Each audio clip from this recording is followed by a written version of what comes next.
So one of the first areas you check to gather evidence that your compressor is shot is the electricals. Now what you can do is you can switch out the air conditioning relay with the horn relay. So you switch these two around.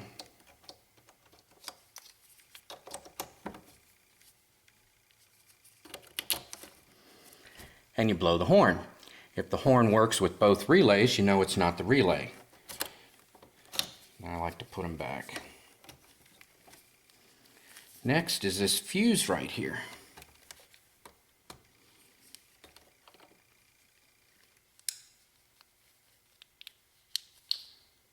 And sure enough, it's blown. So that's feeding the clutch. So something is overloading the clutch. Well, if your compressor's frozen, then that'll overload the clutch. When you remove the cover, it identifies which relays are which. So you want to swap out the AC clutch with the horn relay. So blow your horn, switch out the relays, blow your horn, you know the relay's okay. And then this 15 amp fuse right here, the one that's on the forward side, you want to check that fuse. Next, the compressor should be able to turn. There's a coil in here that brings the clutch up against the pulley here. Right now the pulley is free, it'll just turn. This guy will stay stationary. And when the power is sent to the coil, it sucks that clutch in and turns the compressor. Besides some hand tools like sockets, wrenches, pliers, and normal stuff, you're going to need a set of gauges, a vacuum pump, and some R134A. Now really, for R134A, you're only going to need a little more than 2 cans if you buy them in the store, those little cans. It's like 2 will get you by, but you really need a little bit more than that. Basically 1.5 pounds is what you need. But what you're looking at right here, I paid $50 for the gauges, $90 for the pump, and $80 for the refrigerant. So for about $210, I can work on air conditioning systems, except for recovery. I pay to have the refrigerant recovered. Alright, with our gauges hooked up, you can see that we are at 0. And notice that this still has some room to move down because we're going to pull a vacuum on it before we add the refrigerant back in. So 0 is not on the peg. So in either case. But we're at 0, so we can open up the system and start disconnecting things safely. Now before you take anything apart, what you can do is you can take your digital camera and take pictures in the engine compartment, and that way you can refer back to your digital pictures to see how everything was routed originally. Next, there are 3 electrical connections, which is your clutch wire right here, your high pressure switch right here at the top, and then your low pressure switch over here by the accumulator. Now we're ready to do all the mechanical work. Alright, so I'm going to remove a few things to have some better access to some of the bolts and parts, but I'm going to try and leave the radiator hose connected. I'm certain that I can remove the compressor without having to open up the system. These hoses, sometimes they're like glued on to the nipples, and so I just would rather not mess with it if I don't have to.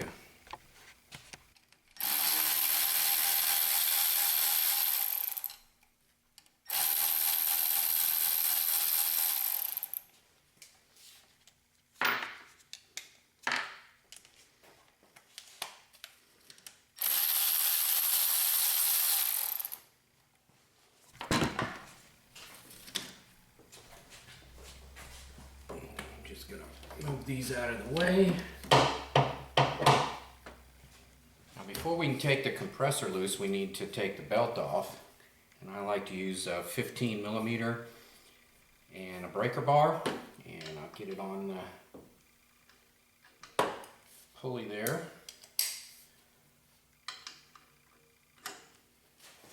And then I'll move it over and I'll take it off the alternator. That's the easiest one to remove it from. That's also, when I put it back on, I put it on the alternator.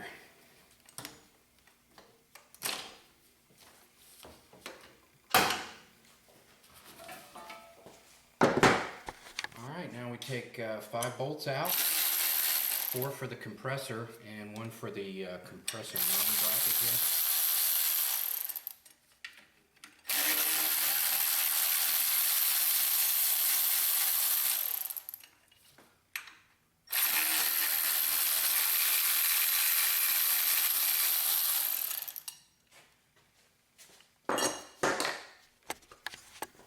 Now the compressor should be free to pull out of the way here.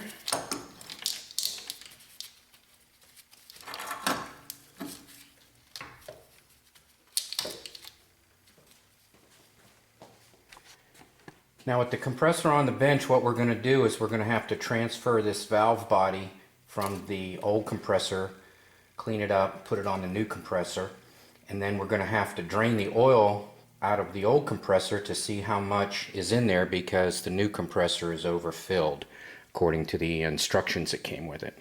Alright, well, don't take too many man points away from me, because I'm actually following the instructions that came with the compressor, replacement compressor. So I'm just going to follow those instructions. Okay, I'll clean that up.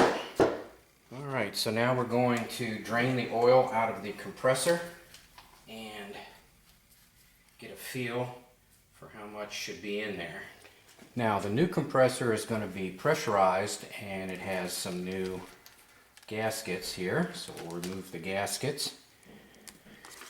And the instructions say relieve the pressure and then remove this plate and replace it with the valve body that you took off your other one. Alright.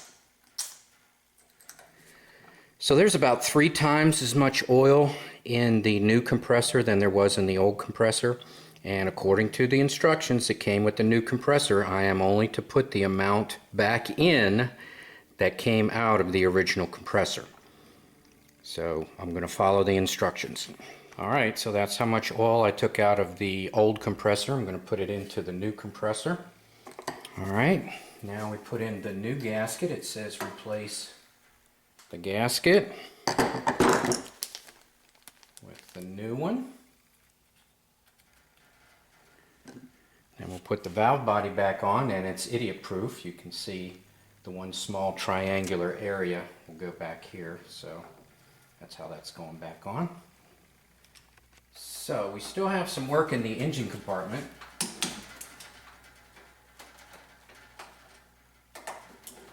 In that it says that the warranty is voided unless you replace the accumulator or dryer.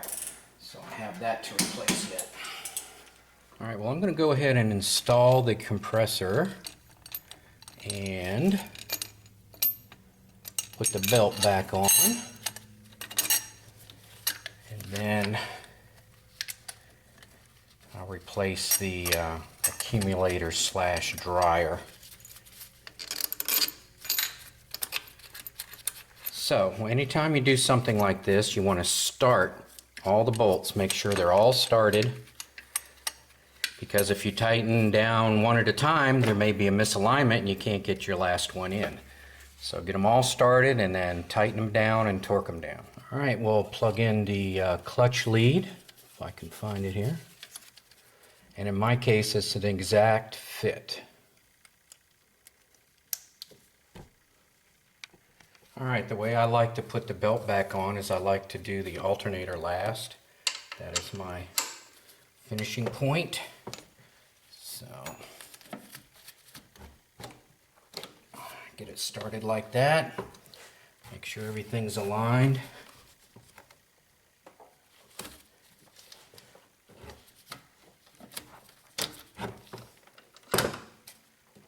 Done.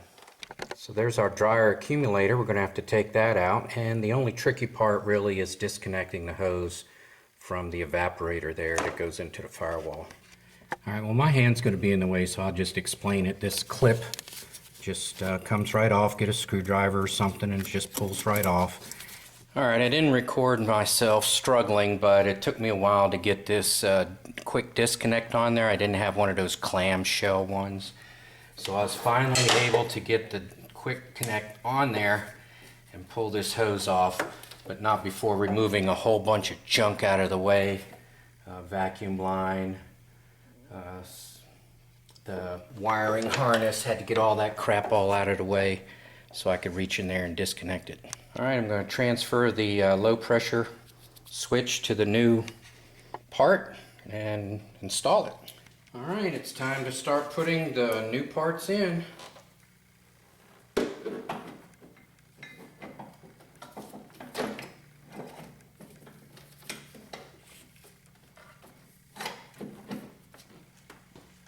Alright, for reassembly, don't forget, always use new O-rings and start all your bolts before you tighten any of them down.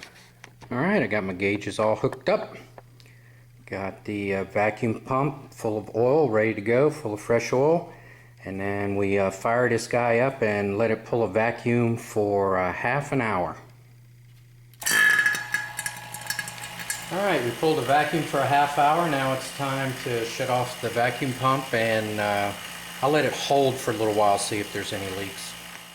Alright, both gauges are holding steady. It's been another half hour, so I'm confident that nothing is leaking.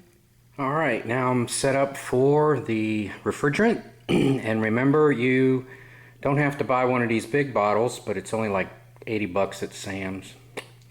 Lifetime supply. And 2 cans if you're just going to do it at home, and you don't want to buy one of these bottles. 2, I'd buy 3 cans, and then the leftover on the 3rd can you can keep as a backup, you know, like one summer if it gets low a little bit, you can throw the rest of that in there. So right now I'm just letting the refrigerant go in. We'll see what it equalizes to. It's probably going to be between 60 and 70 pounds. It looks like it's finishing up right now, right at about 60. So that'll be enough to start, and then I will it's enough pressure to keep the low pressure sensor from keeping the system from starting, and I'll go ahead and turn it off, start the engine, and then keep filling it until my gauges read what I want them to read.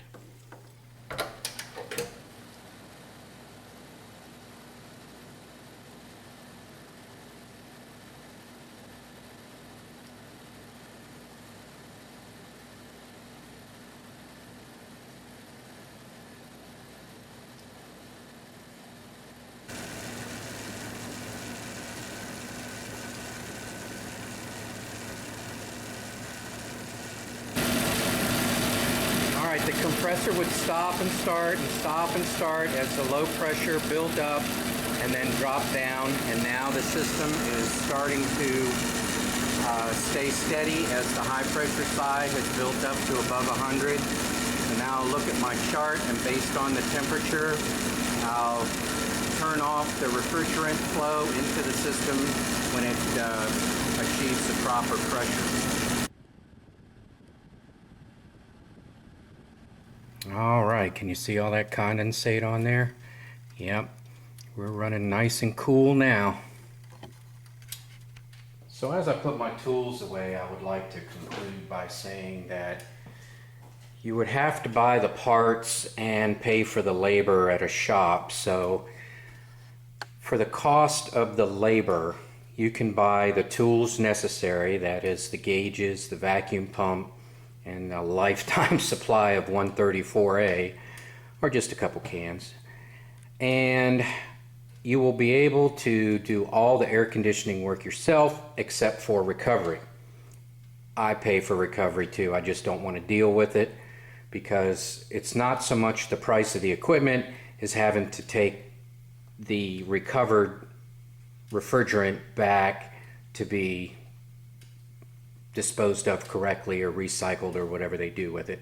So I just pay that myself. It's just not worth owning that equipment. I do it so rarely.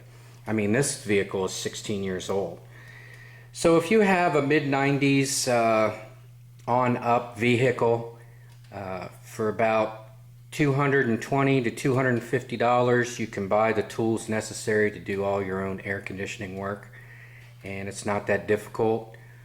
Just read the cautions and follow the instructions, and it's mostly mechanical.